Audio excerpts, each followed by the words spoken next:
G30 SPKI, sebuah peristiwa yang terjadi pada tanggal 30 September 1965, di mana 6 pejabat tinggi militer Indonesia beserta beberapa orang lainnya dibunuh dalam suatu usaha pemberontakan yang disebut sebagai usaha kudeta yang dituduhkan kepada anggota PKI.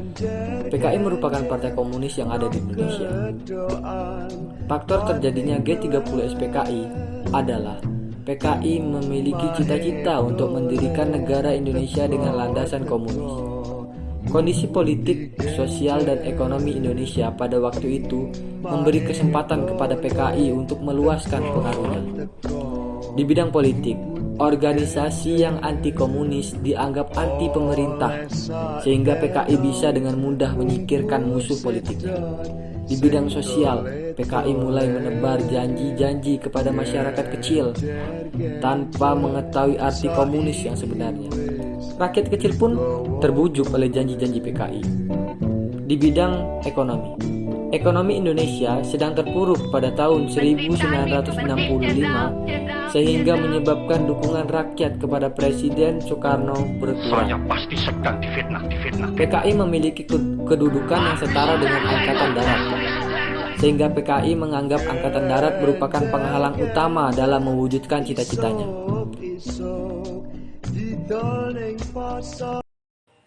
Lalu apa solusi dari masalah ini? Pemerintah selanjutnya mengambil 3 sikap tentang ini.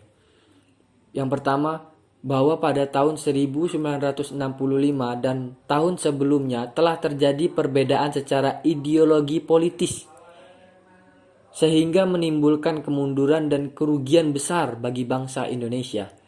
Yang kedua, pemerintah merasa prihatin atas jatuhnya korban dalam peristiwa 1965 dan secara bersungguh-sungguh berusaha menyelesaikan dugaan terjadinya pelanggaran HAM berat melalui proses non-yudisial yang seadil-adilnya agar tidak menimbulkan kasus yang berkepanjangan.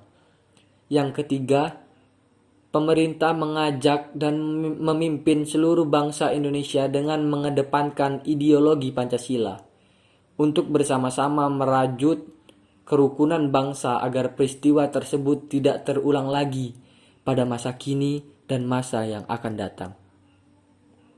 Untuk menyelesaikan itu, diarahkan melalui cara-cara non-yudisial, mempertimbangkan kepentingan nasional dan semangat kebangsaan yang membutuhkan kebersamaan dalam menghadapi tantangan masa kini dan masa depan.